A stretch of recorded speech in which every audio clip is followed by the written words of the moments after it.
Alguna vez, ¿verdad?, platicando con los hermanos que nos apoyan en el tiempo de la predicación, y de hecho no es solamente una situación que nos alienta a predicar la palabra de Dios, sino es una convicción. No hay punto pequeño y no hay mensaje menos importante. Todos los mensajes de la palabra de Dios son importantes. Así se trate, incluso, ¿verdad?, el tiempo con una sola persona siempre es importante. Nuestro Dios, ¿verdad?, su palabra es viva y eficaz y más cortante que toda espada de doble filo, y penetra hasta las coyunturas.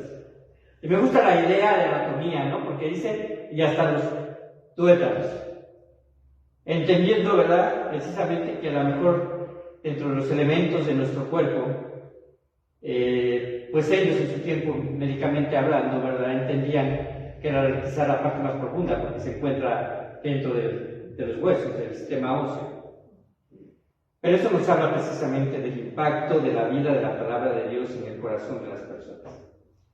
El día de hoy, en la serie de episodios en la vida de Jesús, estaremos tomando el tema número 5, al cual he titulado como la fe de un gentil. Vayamos a Lucas capítulo número 7. Lucas capítulo número 7.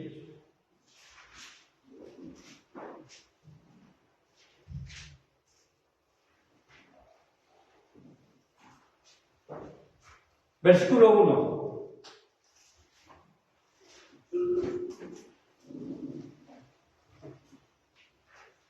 Dice así la palabra de Dios. ¿Lo tenemos? Amén. Después que hubo terminado todas sus palabras al pueblo que le oía, entró a Capernaum. Y el siervo de un centurión, a quien éste quería mucho, estaba enfermo y a punto de morir. Cuando el centurión oyó hablar de Jesús, le envió unos ancianos de los judíos rogándole que viniese y sanase a sus siervos. Y ellos vinieron a Jesús y le rogaron con solicitud, diciéndole: es digno que le concedas esto, porque ama a nuestra nación y nos edificó una sinagoga. Y Jesús fue con ellos. Pero cuando ya no estaban lejos de la casa, el centurión envió a él unos amigos, diciéndole: Señor, no te molestes, pues no soy digno que entres bajo mi techo, por lo que ni aún me tuve por digno de venir aquí, pero di la palabra y mi siervo será sano. Porque también yo soy hombre puesto bajo autoridad, y tengo soldados bajo mis órdenes, y digo a este: ve, y va, y al otro: ve, y viene, y a mi siervo: hace esto, y lo hace. Al oír esto, Jesús se maravilló de él, y volviéndose dijo a la gente que le seguía: os digo que ni aún en Israel he hallado tanta fe. Y al regresar a casa, los que habían sido enviados hallaron sano al siervo que había estado enfermo. Como lo hemos dicho en otras ocasiones, para poder entender la profundidad de los eventos, no solamente hay que entender el contexto al que alrededor la Biblia nos muestra, sino también en ocasiones hay que saber un poco acerca del contexto histórico, del contexto cultural en el cual se estaban desarrollando las cosas.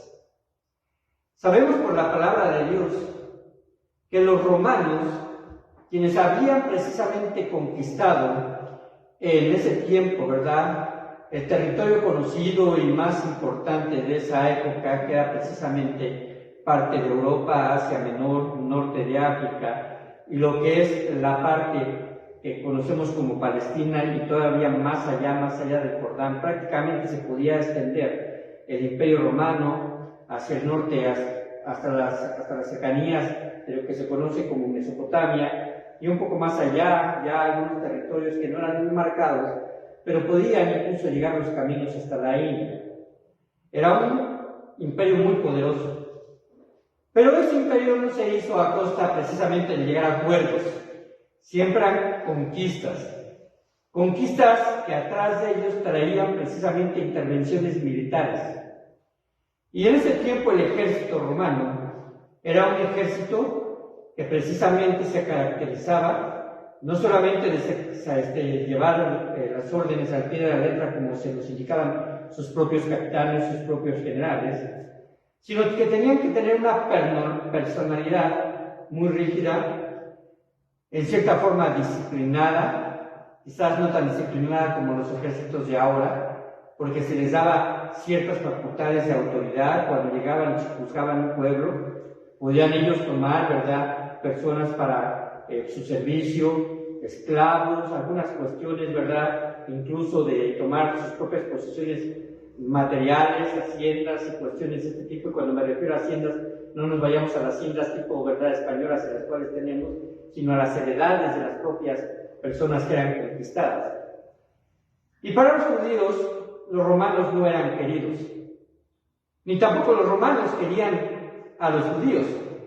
De hecho, los romanos consideraban a los judíos como un riesgo inminente.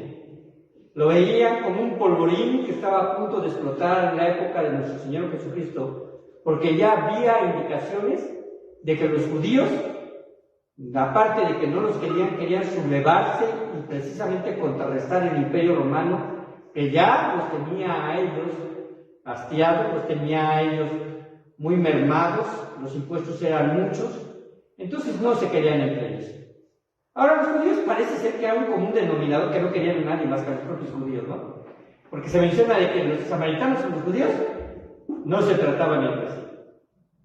Consideraban a todos aquellos que no fueran judíos como gentiles. Y tenían algunos indicativos, ¿verdad?, o tenían algunos sobrenombres muy despectivos para ellos. Prácticamente ellos les podían llamar perros, haciendo una identificación entre un judío y un no judío. En Hechos 10:28, incluso Pedro, el apóstol Pedro, tenía una marcada precisamente tendencia hacia esto. Hechos 10:28.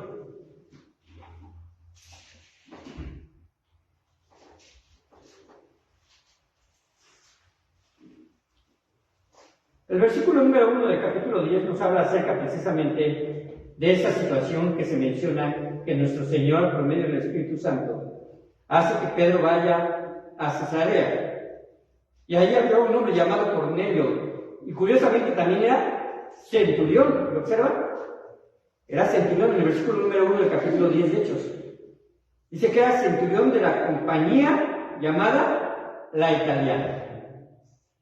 Y en el versículo 28 se muestra esa tendencia de Pedro siendo judío, y que le costó mucho trabajo, batalló mucho con ella para predicar a los gentiles. Pero él reflexiona sobre esto y les dijo: vosotros sabéis, el versículo 28, cuán abominable es para un varón judío juntarse o acercarse a un extranjero. Pero a mí me ha mostrado Dios que a ningún hombre llame común o inmundo, porque precisamente lo llevó a predicarle verdad a este hombre y a toda su casa. Pero por lo menos podemos entender a partir de las palabras de Pedro que conocía muy bien el contexto cultural de los judíos con relación a que prácticamente despreciaban a todo aquel que no fuera judío. Y utiliza una palabra fuerte: abominable. Abominable.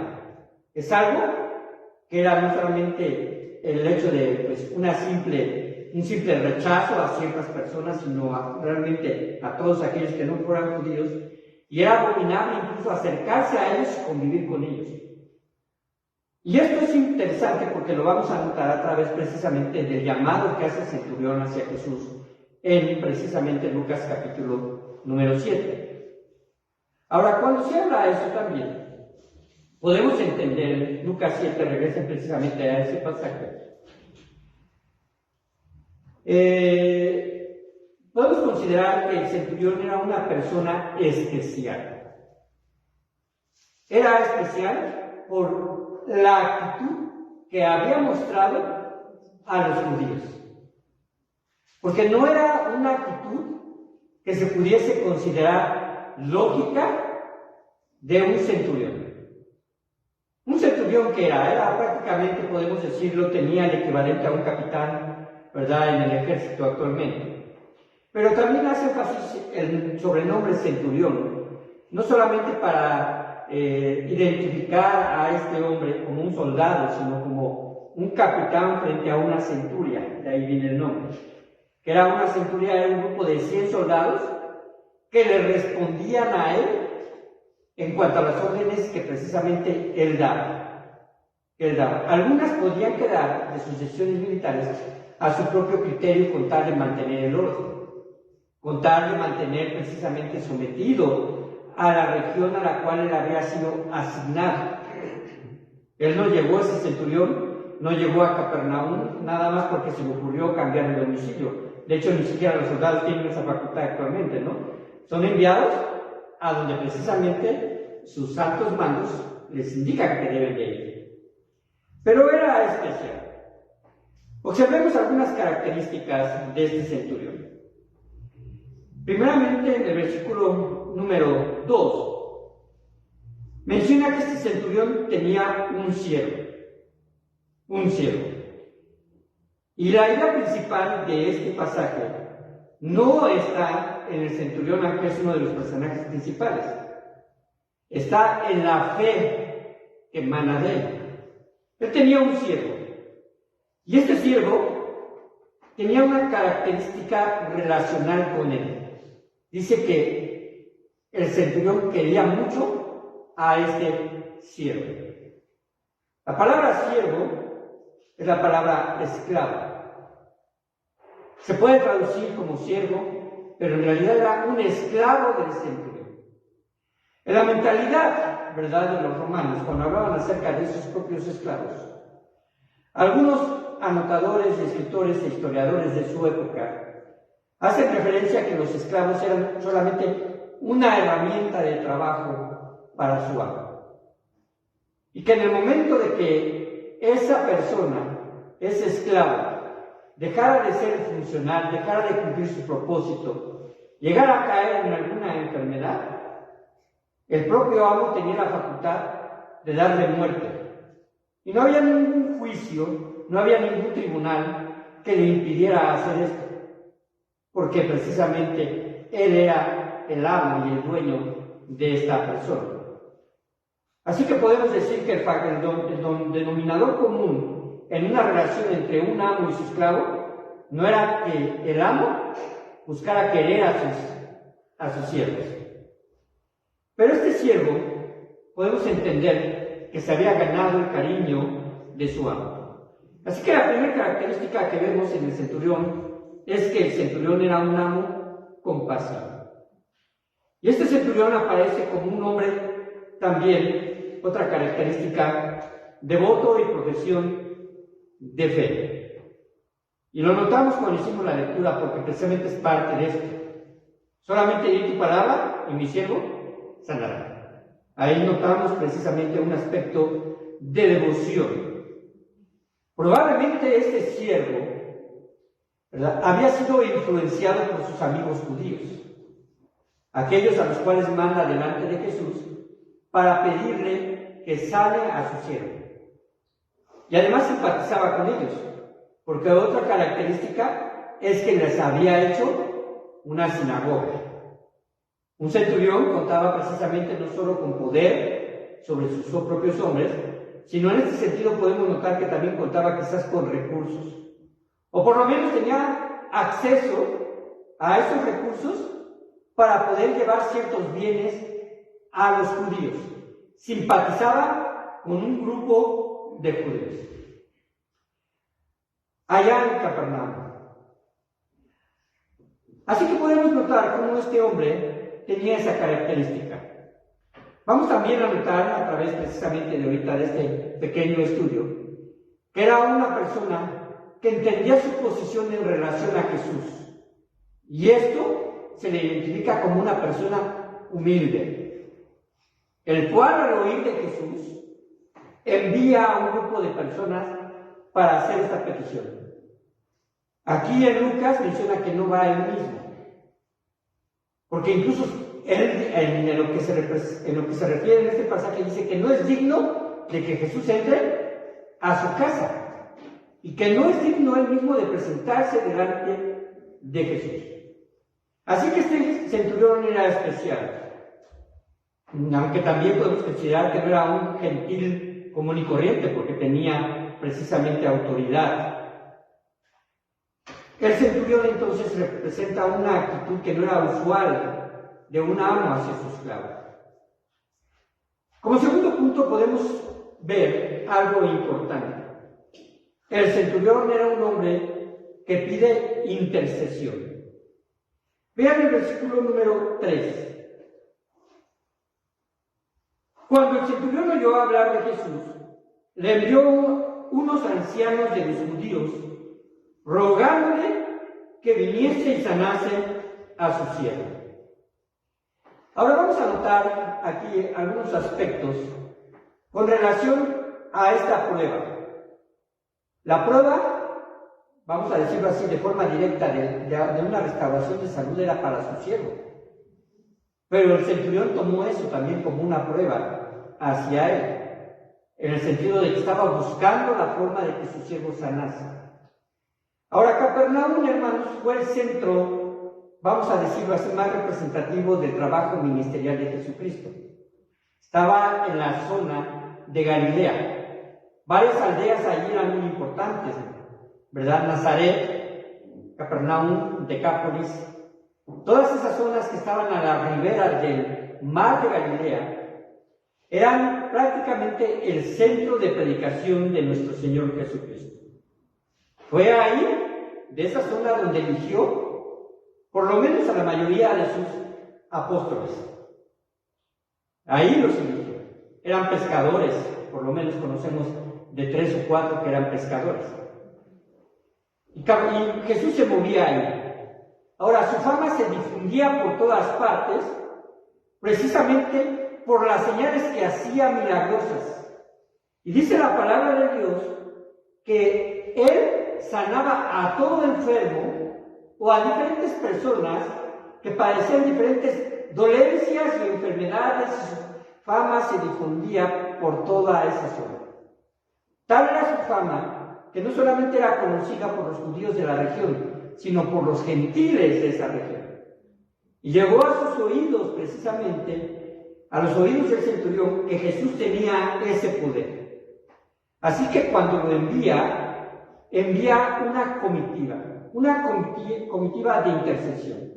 Le envió a ancianos de los judíos para que le rogasen que viniese y sanase a su siervo. Qué importante es la intercesión cuando las personas se acercan a los creyentes para que puedan interceder por algunas, ¿verdad?, precisamente peticiones de índole personal. A veces estas personas que precisamente se acercan a gente, por ejemplo, vamos a decirlo así, de nuestra iglesia para que oremos por ellos, es nuestra responsabilidad orar delante de Dios, a pesar de que quizás esas personas todavía ni siquiera le conozcan como su único y suficiente Salvador. Porque es el enlace para poder nosotros testimoniar que contamos con un Dios que es todopoderoso, que es un Dios que no solamente quiere sanar enfermedades, sino su propósito principal es salvar almas a través de una fe que se manifiesta precisamente de acciones que nos denotan una seguridad absoluta de lo que es imposible para el hombre, es posible para Dios. El centurión estará precisamente poniendo en práctica lo que dice en Hebreos 11, de qué es la fe.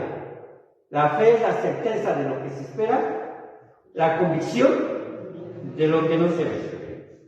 Y vamos a notar entonces que hay una convicción digna en el sentir del centurión al creer que Jesús tiene ese poder. Cuando envían a los ancianos que le rueguen que viniese y sanase a su siervo, ellos llevaban cierta argumentación. Porque el versículo 4 dice, y ellos vinieron a Jesús y le rogaron con solicitud. Le rogaron con solicitud, es decir, su ruego era un ruego intenso, intenso. Cuando usted dice yo tengo solicitud en algo, es porque voy a poner mis fuerzas, mis capacidades, y quizás voy a hacer lo mejor para conseguir ese propósito. Ellos vinieron a Jesús y le presentaron este argumento, le dijeron, es digno que le concedas esto porque ama a nuestra nación y nos edificó una sinagoga. Los judíos habían identificado un amor hacia su raza por alguien que normalmente no haría algo así. Amaba a los judíos, nos ama a nosotros. Y de hecho, con acciones lo ha hecho. Y aunque ellos dicen, porque no se ha hecho una sinagoga, creo que una muestra más grande de su amor, del precisamente centurión, hacia la raza judía en ese momento, no era tanto el hecho de que hubiera hecho algo material, sino el sentir que tenía por poder llevar a su siervo a la sanidad. Esto, hermanos, es muy importante. La verdad es que nuestra iglesia ha experimentado bendición de personas que incluso no han sido creyentes. Lo hemos recibido, lo hemos notado. Pero ha sido a través de personas que son creyentes. Hermanos que incluso a su vez ya no están aquí, pero que en cierta forma fueron el enlace, contando de alguna necesidad y suplieron en buena parte a lo mejor para la construcción de un segundo nivel. En su momento, para la adquisición de este terreno, que las miras y que en un momento dado nuestra limitada fe, solamente se había pensado en 400 metros cuadrados. Y sin embargo, ¿verdad?, el desarrollo y las circunstancias que movieron a la persona que precisamente, primeramente, ofreció este terreno, le movió a que fuese de esta cantidad, de esta magnitud. Y en su momento se adquirió, ¿verdad?, ¿a través de qué? A través de pruebas y de pasos de fe de los congregantes de ese tiempo, en los cuales solamente veíamos un terreno muy árido. Quienes han estado aquí lo saben, muy árido, algunos nopales, algunos pirules, que ya no subsisten pirules aquí, pero había dos, ¿verdad? Y otras cuestiones, un pequeño cuarto con láminas, que nuestro Dios, a partir precisamente de que su voluntad es que la iglesia local subsista con el propósito de alcanzar a otros, permite que a estas alturas podamos contar quizás con estas instalaciones, pero en realidad no sabemos cuántas cosas podría haber hecho más grandes si tuviésemos una fe en la cual los pasos a seguir nos permitiera avanzar en nuestras propias vidas y en la vida de los demás. Este argumento ama a nuestra nación, nos edificó una sinagoga. Jesucristo lo sabía porque Él sabía todo. Y vemos la respuesta de Jesús, que no fue la respuesta de Pedro, ¿verdad? Nuestro Señor se tuvo que manifestar allá, precisamente cuando estaba con Cornelio, para hacerle mostrar a través de una visión que todos son dignos de recibir el Evangelio. Pero Jesús dice, fue con ellos. Y aquí vamos a anotar algunos aspectos muy hermosos.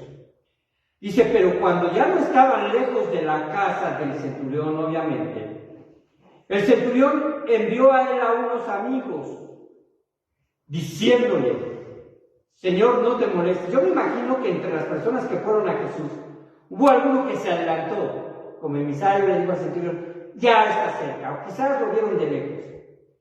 Pero entonces el centurión llama precisamente a unos amigos, y inferimos que son judíos, porque eran los que se podían precisamente tener con más libertad de acercarse al Señor.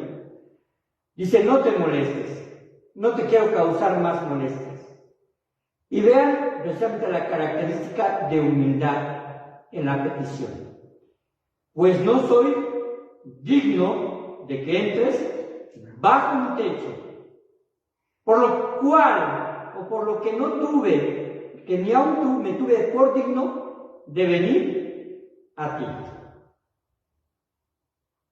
Cuando observamos estas palabras y las vemos alrededor de todas aquellas personas que a través precisamente de una sinceridad hacia el Señor consiguen lo que en realidad necesitan.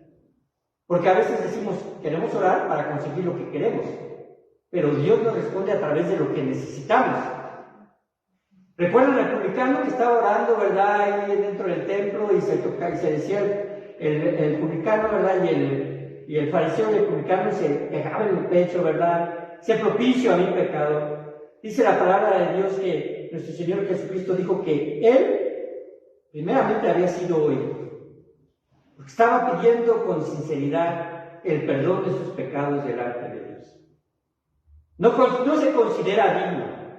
Y hermanos, parte de la humildad que como hijos de Dios debemos de tener al pedir algo es saber que nuestro Dios responde por gracia, no porque haya un argumento que nos haga a nosotros posicionarnos como merecedores de algo de parte de Él. Dios responde y Dios ve a veces incluso, ¿verdad?, nuestras buenas intenciones cuando obramos acciones que en realidad enaltecen al cristiano en el sentido de que actúa por amor a Cristo primeramente. Y a veces Dios pone, ¿verdad?, de forma temporal a algunos que pueden presentar una cierta ayuda para proveer, quizás, una guía, una fuente, una directriz, un apoyo quizás en una situación médica, a lo mejor por medio de un conocido, con un pariente que tengan dentro de un hospital, a lo mejor una situación financiera, a lo mejor una situación incluso de un problema legal, que las iglesias debemos estar sujetas a nuestras leyes y que en realidad, ¿verdad?, algunas iglesias pasan por algunas situaciones donde fiscalmente no están, ¿verdad?, actualizados, pero Dios pone, ¿verdad?, precisamente personas para ayudar a los creyentes, a los hijos de Dios. Aquí cuando entonces se empieza a hablar que no es digno, vemos precisamente esta característica de humildad, pero vean la característica más preponderante, la característica de una fe que no duda, una fe que no duda. Pero di la palabra y mi siervo será salvo. Y de una forma, vamos a decirlo así, recurrente, que podemos decir puede sonar un poco lógica, pero en realidad, ¿verdad?, tiene más bien el sentido de convicción. Dice así: porque también yo soy hombre puesto bajo autoridad, es decir, arriba de mí hay alguien, pero también tengo soldados bajo mis órdenes, y digo a este, ve y va, y al otro, ve y viene, y a mi siervo, haz esto, y lo hace. Ahora, hermanos, bueno, este es un principio que gustaríamos que salieran de la boca de nuestros hijos, ¿no? Que dice, yo hago lo que mi papá dice, ¿no? Pero vean precisamente cómo maneja esta situación, ¿verdad?, en el cual su argumento no es un argumento como el que utilizaron los judíos. Él no dice, Señor, gracias que respondiste porque para la otra no les construyó nada, ¿verdad?, o para la otra no hago nada. Sino él se está poniendo en una forma lógica con el sentido de que hay una convicción de sumisión hacia la palabra de Jesús. Solamente dile palabra y mi siervo sanará. Uno de los argumentos que debemos precisamente siempre resaltar en nuestra propia vida cristiana y hacia quienes predicamos de Jesús es que le debemos de creer al que le envió. Debemos de creerle al que le envió, es decir, a la palabra de Dios. Porque Jesucristo hace énfasis en esto, ¿verdad? Seréis verdaderamente mis discípulos cuando precisamente obedezcáis mis mandamientos. Hay una respuesta lógica en el creer y el hacer. No solamente creo en, sino le creo a. Y cuando le creemos a Dios, y nosotros lo sabemos, debemos de creer que el Evangelio maneja precisamente verdades importantes, como el hecho de que hay una eternidad separada de él, hay un infierno real, como también hay un cielo y un paraíso que espera a todos aquellos que crean en él como nuestro único y Señor Jesucristo, como nuestro único Salvador. Hay promesas que precisamente no tenemos que verlas en este momento de nuestra vida, pero que van a ser cumplidas. Promesas como que ya no habrá más llanto ni dolor, que Dios enjugará toda lágrima, que tendremos un cuerpo glorificado. Son promesas futuras, pero tenemos promesas presentes. Y lo acabamos de cantar en un canto. ¿Quién nos separará o qué nos separará del amor de Dios? Ni lo alto ni lo bajo. En realidad, hermanos, cuando ese pasaje se presenta y le pusimos música, realmente casi podemos decirlo es un poema armonioso. Pero tiene verdades, hermanos, tan trascendentales y verdades de un alcance que en realidad, hermanos, no podríamos comprender sino solamente porque fueran hechas de un Dios verdadero. El alcance que tiene, no hay ninguna cosa, por muy alto que esté, por la magnificencia en la que se presente, por el poder que pueda tener, que nos pueda separar del amor de Dios. Ni algo tan bajo. Podemos pensar en la esfera celestial y en la esfera que precisamente se habla del infierno, ¿verdad? De las profundidades de la tierra. Pero es tan ancho y tan amplio, de lo cual podemos nosotros afianzarnos para entender que no hay prueba, por muy dura que sea, que nos separe del amor de Dios. Tanto que el evento que quizás podemos decir más enfático y más difícil para la gente que no conoce a Cristo, que es la muerte, para nosotros no representa ni siquiera un limitante para saber que ni eso nos puede separar de la mano de Dios.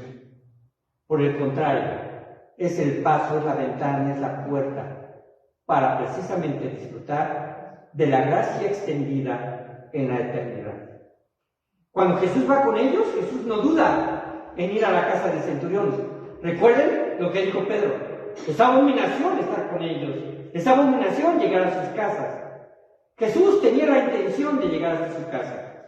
Jesús hubiera entrado a la casa de ese gentil, yendo contrariamente a la costumbre judía común de aquellos, porque lo común era que ellos consideraban ese tipo de relación, ¿verdad?, o ese tipo de actitudes de forma inmunda. Pero el centurión le dice: no te molestes, hay una notable convicción. No te molestes, hay una notable convicción. Cuando se habla acerca de la fe, podemos extendernos en varias predicaciones. La fe que salva, ¿verdad? La fe que está sobre las pruebas, la fe que no duda, la fe que necesita crecer, ¿no? Cuando los discípulos dicen: Señor, aumentanos nuestra fe. Pero la fe, hermanos, precisamente es un ejercicio espiritual que debemos de llevarlo a la práctica día con día. Porque cuando oramos y decimos: Señor, permite que salgamos con bien de esta casa y que regresemos con bien, o que pongamos en oración la seguridad de nuestros hijos, estamos precisamente teniendo una connotación de fe, en espera de que Dios cumpla precisamente ese deseo. Pero también, ¿verdad?, la fe está puesta precisamente en que la fe está basada en la voluntad de Dios. Y no es que Dios a veces no responda, porque quizás nos pasemos la vida entera diciendo: Señor, que mis hijos regresen con bien. Y en una de esas, ¿verdad?, en su voluntad absoluta, quizás Dios permita, o que a mí, ¿verdad?, por ponerme a mí, mejor que me lleve a mí que a uno de mis hijos. Pero no es que Dios no responda la pregunta, no responda la oración, sino que Dios tiene sobre nuestra fe también una soberanía absoluta. Estas características que se mezclan allí precisamente en el centurión es de humildad y de convicción. Yo sé que mi siervo sanará. Voy a terminar. Versículo número 9. Al oír esto, Jesús ¿Qué dice? Se maravilló de él. La pregunta es, ¿habrá algo en lo cual Dios se maraville? ¿Saben? Hay cuestiones que a veces uno dice, y parece que pensamos, de que el hecho de que Dios conozca las cosas, todas las cosas, con su anticipado conocimiento, a veces nos llega a hacer pensar de que no hay sensibilidad para admirarse, para maravillarse o para responder con características emocionales, porque al fin y al cabo, ¿verdad?, dentro de la personalidad de nuestro Dios, Él menciona aspectos emocionales como que se arrepiente, y su arrepentimiento no tiene que ver por una situación de equivocación de su parte, sino por la respuesta que espera del hombre, y el hombre actúa de forma contraria. Habla acerca precisamente de que se alegra, habla precisamente también de que se goza, y aquí dice que se maravilló Jesús. Jesús sabía que esa era la respuesta, pero se maravilla. ¿Saben por qué? Porque hay una comparación. Vean la comparación. Y volviéndose, dijo a la gente que le seguía: os digo que ni aún en Israel he hallado tanta fe. Y no se refiere al territorio, se refiere a su pueblo. Se refiere a su pueblo, al pueblo de Israel, de quien podría esperar, por el conocimiento que tenía, por el trato que había dado en el pasado, por las maravillas que había obrado, una respuesta de convicción en fe más grande que la de un gentil. Pero las palabras del centurión denotan convicción. Y aquí quizás no se nota ni se ve, pero se puede intuir que le cree a Jesús. Y creo que el centurión, ¿verdad? Esa es una deducción personal, pero que está en ese sentido, está enfocada en relación a sus palabras, que él consideró que Jesucristo era el Mesías prometido. Ni aún en Israel hallaba tanta fe. Y al regresar a casa, los que habían sido enviados hallaron sano al ciego que había estado enfermo. Yo digo que quizás ellos deberían haber sido los más sorprendidos, ¿no? De haber hallado sano al enfermo. Una de las características que Dios muestra cuando hay sanidad de parte de Dios a través de Jesús o de parte de sus apóstoles más adelante, cuando ellos también precisamente presentan estas credenciales de sanidad, es que el enfermo sana de forma completa e inmediata, de tal forma que es palpable la situación de esa sanidad. Eso Dios lo utilizó y Jesucristo lo utilizó en su ministerio precisamente como un argumento testimonial de que Él era el Mesías prometido, cumpliendo precisamente de que habría este tipo de señales. La importancia de los señales que Jesús hacía era precisamente para que lo identificaran cómo era Él o quién era Él, que era el Dios verdadero. Ahora, si hay algo que debemos nosotros aprender de este pequeño estudio, es que, hermanos, debemos responder primero a la solicitud de oración que otros nos hacen.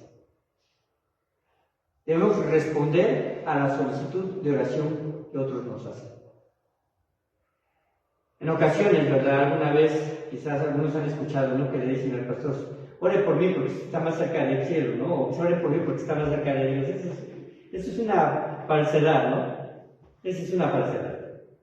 El Espíritu Santo habita en el creyente y el Espíritu Santo, ¿verdad?, es quien precisamente intercede y nos ayuda a interceder, ¿verdad?, por nosotros mismos, por lo que oramos a Dios. Quizás no tenga la oportunidad de traer una petición a la iglesia de forma general, pero lo tiene usted en su corazón. Ore por esa persona que conoce, que ni siquiera es creyente, que tiene una necesidad, que Dios puede responder a través de esa necesidad. Y esté atento a la respuesta, porque entonces, hermanos, usted tiene un arma efectiva de que es Jesús quien obró y puede introducirse a presentarle el Evangelio. Otra cosa que debemos de aprender es precisamente a tener una fe que no duda. Una fe que no duda. No dudar de que la voluntad de Dios se cumplirá. No dudar de que la voluntad de Dios obrará a favor de la persona necesitada. Dios no deja oración sin respuesta. A veces la respuesta no es la que esperamos, pero no deja oración sin respuesta. Recuerden a Jesús. Señor, si quieres que pase de mí esta copa, mas no se haga mi voluntad, sino la tuya. ¿Respondió Dios la oración? Claro que sí. En la segunda frase, se hace la voluntad del Padre. Sobre ese momento, la petición, ¿verdad?, que Jesucristo hacía, pero en realidad se sujetó al Padre. No fue Jesucristo, no fue bajo coacción, fue a cumplir la voluntad de su Padre. Tanto que no presentó defensa delante de sus captores, tanto que enmudeció, ¿verdad?, como cordero fue llevado a la madera, tanto que pidió por sus propios opresores y verdugos en la cruz. El cumplir la voluntad de Dios a veces nos va a llevar a nosotros, ¿verdad?, y en esa fe, a hacer cosas que quizás no sean agradables, pero al final y al cabo, obrando bajo precisamente la voluntad de nuestro Señor. Vamos a orar. Padre bendito, te damos muchas gracias por tu palabra.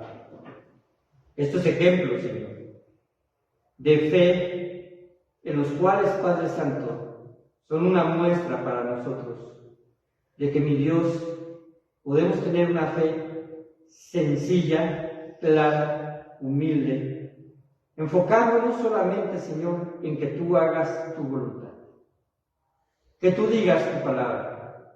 Y si esa palabra, Señor, es para, Padre Santo, responder una necesidad, y a favor de eso, Padre Santo, nosotros reconocer que tu gracia se ha extendido, Señor, Padre bendito, solamente nos queda decir gracias. Pero también, Señor, debemos dar gracias en todo. En aquellas cosas que, Padre Santo, son pruebas que nos llevan a reconocer, Señor, nuestra dependencia hacia ti. Las pruebas, al fin y al cabo, Señor, son acciones que tú permites para nosotros los creyentes, para reconocer nuestras limitaciones y dependencia y soberanía de tu mano para con nuestras vidas. Al fin y al cabo, tú eres, Señor, nuestro propietario. Al fin y al cabo, nosotros, Señor, somos tus siervos. Padre mío, que tengamos una disposición, que al decir tu palabra nosotros la obedezcamos de forma inmediata. Te damos toda la honra, porque tú la mereces. Te damos toda la gloria, porque eres tú quien actúa. Y Padre Santo, solamente te pedimos que tú, Señor, nos ayudes en nuestro diario vivir. Bendícenos y alabamos tu santo nombre por los siglos de los siglos. Amén.